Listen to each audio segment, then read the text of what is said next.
c'est quoi exactement la nutrition, puis c'est quoi exactement l'alimentation. Mais avant de commencer, je veux vous dire que je ne suis pas médecin, je ne suis pas nutritionniste. Donc, avant d'entreprendre n'importe quel programme d'alimentation ou d'entraînement, je vous conseille d'aller voir un nutritionniste ou un médecin qui va vous donner la permission de faire tous ces programmes-là. Mais je veux vous parler de mon expérience à moi. J'ai fait plusieurs petites formations en nutrition, en coaching, à faire des programmes d'entraînement aussi. Donc, je veux vous parler de mon expérience à moi. Comment moi, je l'intègre dans ma vie de tous les jours. Première chose, l'alimentation. C'est quoi l'alimentation? C'est notre assiette. Qu'est-ce qu'on a dans notre assiette? Qu'est-ce qu'on va manger? Qu'est-ce qu'on va choisir de manger, qu'on va mettre dans notre corps? À partir du moment que l'aliment est rendu dans notre corps, dans notre bouche, là, ça devient la nutrition. Donc, qu'est-ce qui se passe dans notre corps? Le processus, qu'est-ce que notre corps fait avec tous ces aliments-là? Comment il décompose? Comment il envoie du fer, du calcium? Qu'est-ce qu'il fait avec? Ça devient la nutrition. Donc, ce que notre corps a besoin pour bien fonctionner, ça, c'est plus la nutrition. Donc, les nutriments, comment on nourrit notre corps. Donc, ça se divise en deux catégories, les micronutriments et les macronutriments. Les micros, c'est les vitamines et c'est les minéraux.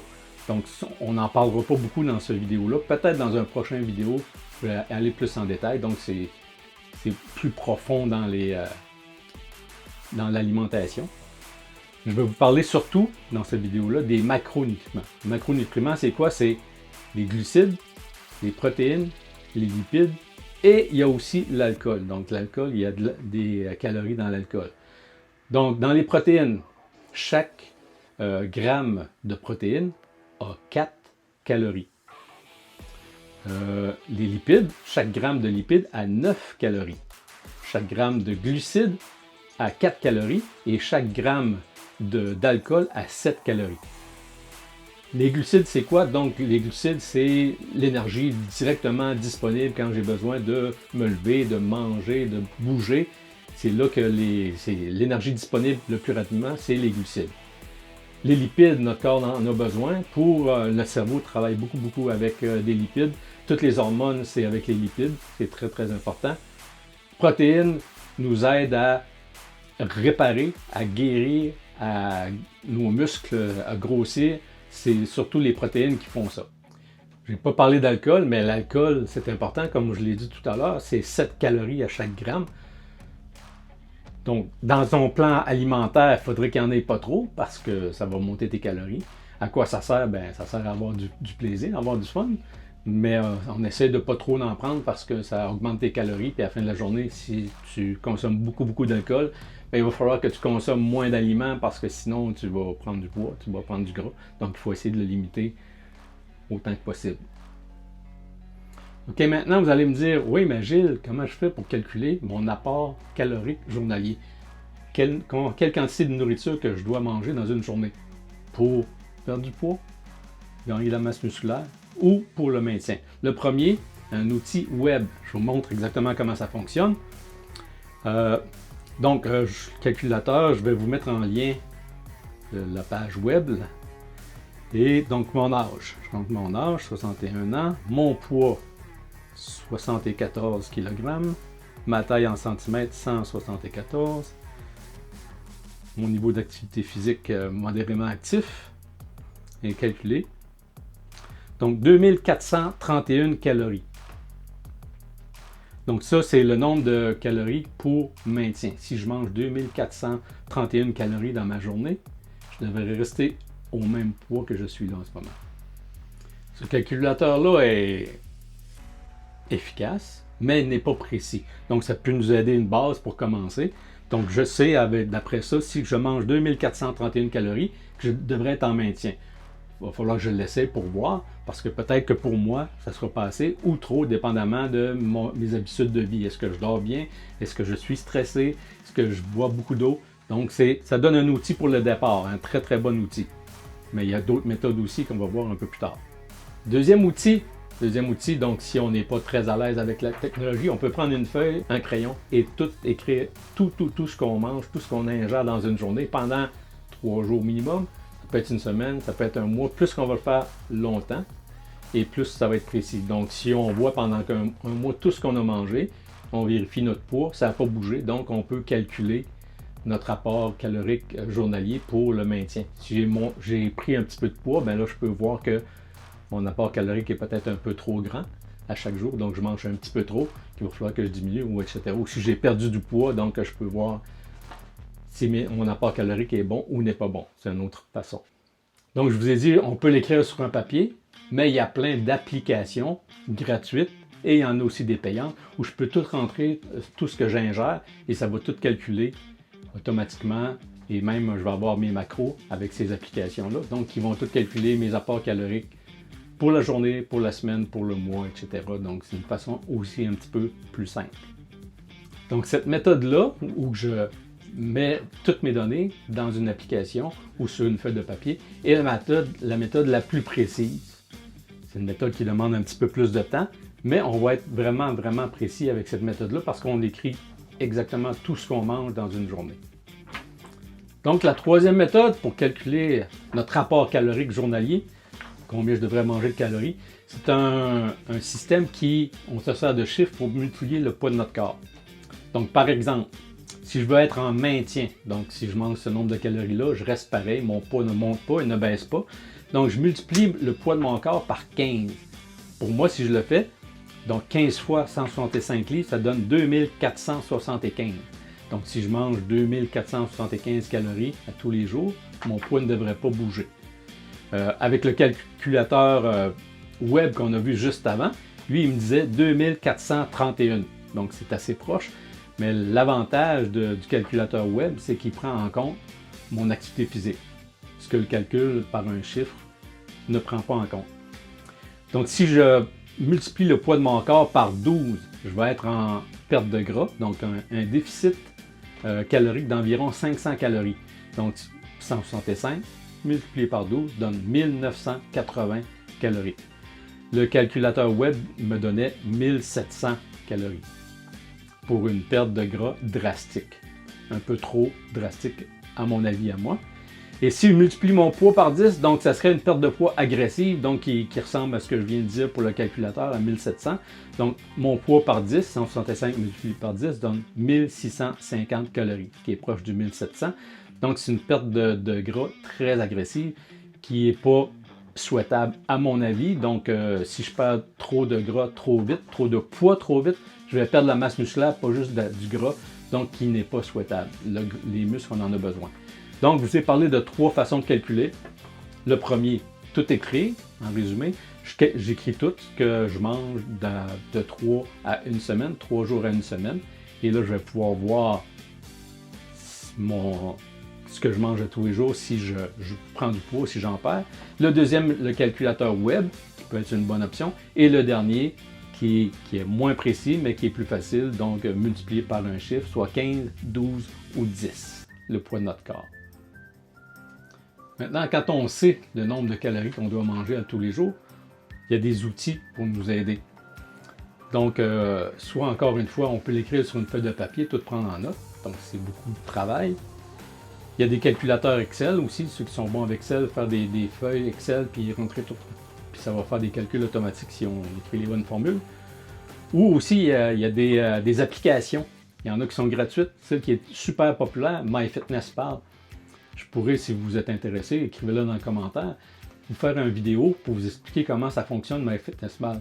Moi, j'utilise celui-là, c'est très simple et c'est gratuit. Il y a une version premium qu'on peut avoir qui donne plus de détails, qu'on doit payer, mais il y a une version gratuite. Il y en a plein d'applications qui sont faites pour calculer nos calories dans une journée. Il y a MicroFactor qui est excellent aussi, mais qui est payant celui-là. Il y en existe plein d'autres. Je ne sais pas de vous vendre ça, mais MyFitnessPal fonctionne super bien. Bon, maintenant que je sais combien de calories je dois utiliser ou que mon corps utilise pour le maintien, je peux me servir de, comme je vous ai dit, MyFitnessPal. Je rentre tout ce que je mange dans une journée. Donc, je sais que si je mange 2500 calories dans ma journée, je devrais être en maintien.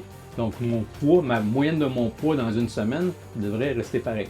Ça se peut qu'une journée, ça baisse un petit peu, l'autre journée, le lendemain, ça monte un petit peu, mais la moyenne de la semaine devrait rester pareil. Si ça monte un peu, il ne faut pas paniquer, ou si ça descend un petit peu, on ne panique pas. C'est normal, le poids de notre corps bouge tous les jours. Donc, pour perdre du gras, je sais qu'à 2500, mon poids ne bouge pas. Donc, si je baisse un petit peu, donc si, disons, je mange 2250 calories par jour, je vais baisser tranquillement. Et moi, mon objectif, c'est de ne pas perdre de masse musculaire. Donc, je veux perdre du gras très lentement. À 2250 calories, si je mange ça en moyenne à tous les jours, mon poids devrait baisser tranquillement. Je crois que perdre 1 livre par semaine, c'est déjà super bon. Si je perds beaucoup plus que ça, si je perds 5 livres par semaine, à mon avis, à moi, c'est pas très bon. Je suis en train de perdre aussi la masse musculaire, donc je veux y aller tranquillement. Et ça va être moins difficile si je baisse pas trop mes calories. Si je baisse trop mes calories, je vais avoir toujours faim. Ça va être plus difficile. Donc, si je baisse à 2200 calories par jour pour moi, je devrais perdre du poids. Si je fais ça pendant plusieurs semaines, ça va baisser graduellement. Mon poids, à la fin de la semaine, devrait baisser. Et à l'inverse, si je veux prendre la masse musculaire, donc je vais augmenter un petit peu mon apport calorique. Donc, au lieu d'être 2500, je peux monter à 2750. Donc, je monte de 250 calories. Il faut que je m'entraîne fort pour ça. Puis là, mon poids devrait monter tranquillement sans trop prendre de gras, parce que le but, c'est toujours pas trop avoir de gras. Et là, je devrais prendre un peu de masse musculaire en faisant ça, en augmentant un petit peu mes calories, mais en m'entraînant très très fort aussi. Maintenant qu'on connaît notre objectif, donc pour moi qui serait 2250 calories, que je dois manger à tous les jours pour perdre du gras. Donc, je vais rentrer ma nourriture à tous les jours dans mon application MyFitnessPal. Donc, je vais voir à tous les jours. Ça va m'aider à être constant. Et mon objectif doit être aussi SMART, l'acronyme SMART qui veut dire S, spécifique, M, mesurable, A, atteignable, R, réaliste et T, temporellement défini. Donc, si quelqu'un me dit « je veux perdre 10 livres », je dis « ouais, mais il faut être beaucoup plus précis ». Donc, il faudrait être plus spécifique, comme par exemple perdre 10 livres en améliorant mon alimentation et en augmentant mon activité physique, et ça va être beaucoup plus précis. Donc, S pour spécifique, je viens de le dire. Mesurable, est-ce que ça se mesure? Oui, ça se mesure. Donc, en se pesant tous les jours, on peut savoir si on atteint notre objectif. Est-ce que c'est atteignable? Donc, atteignable, il ne faut pas que ça soit trop court dans le temps. Donc, si on dit, par exemple, dans 10 semaines, perdre 10 livres, donc 1 livre par semaine, c'est atteignable? Oui, ça l'est, pas de problème. Est-ce que c'est réaliste? Oui, de 0 à 1 livre par semaine, c'est très réaliste. Est-ce que c'est temporellement défini? Oui, on l'a dit, 10 semaines. Donc, c'est dans le temps très défini. Donc, comme on a vu, 2250 calories que je dois manger dans ma journée. Comment je vais les redistribuer, ces calories-là? Encore une fois, vous pouvez parler à votre médecin pour être sûr. Je vous donne juste mon expérience à moi pour s'assurer qu'on fait ça comme il faut. Mon 2250 divisé par 3, par les 3 macronutriments. Donc, 750 kilocalories de glucides, 750 kilocalories de lipides et 750 kilocalories de protéines.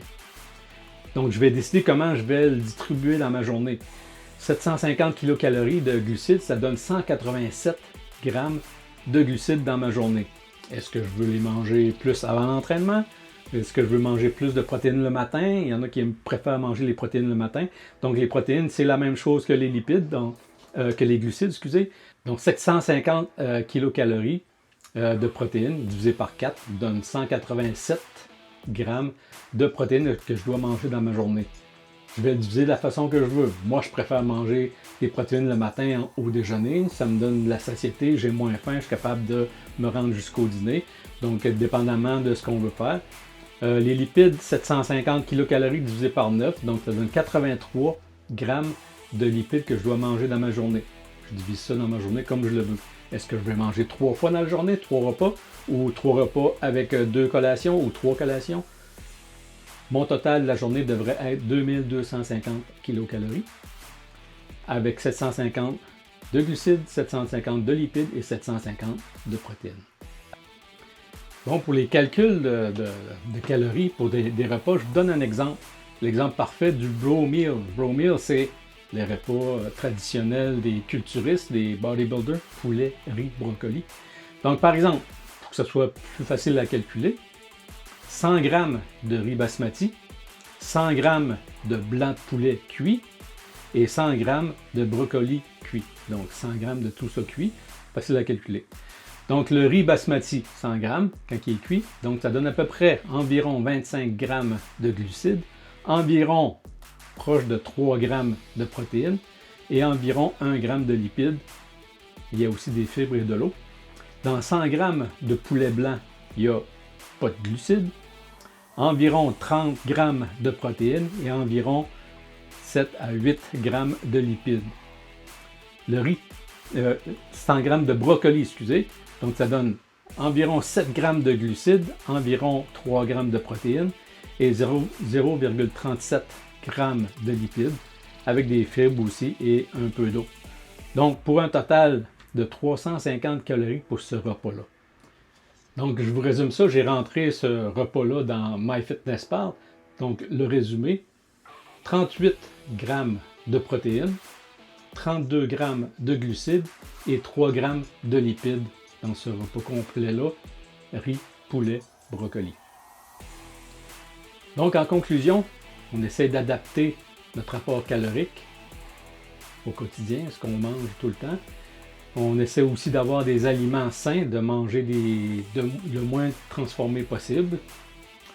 En faisant ça, vous mettez les chances de votre côté de préserver une bonne santé et d'atteindre vos objectifs. N'hésitez pas à consulter un professionnel de la santé, soit un nutritionniste ou un médecin, si vous voulez commencer un plan d'entraînement ou un plan alimentaire.